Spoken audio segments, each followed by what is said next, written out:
چې د هغه اسباب موږ او تاسو خپل کړو چې د زناکارۍ استدباب وکړی شي. هر کلي کې هر کور کې دا دښمني شروع ده.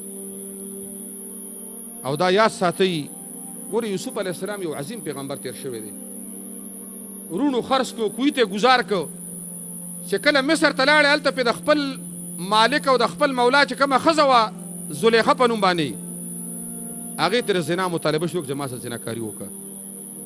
خو ایماني د دې ښځې ته وویل چې ګوره زما د مالک ماله ځای ښایسته کړی، ماله روزي راکوي، ماله رزق راکوي، ستا په کور کې زه د هغه خادم یم، څنګه حمله وکړم دغه په امانت باندې. دا قصې مې ډېره اوږده قرآن ذکر کړې ده، خو ده 14 کاله قید یا 7 کاله قید تېر کړ، خو زنا ته غاړه کېنښوده او د رب نه دعا وکړه چې یا الله جیل له مې بوځې، جیل له، خو د دې زناکارۍ نه مې وساتې.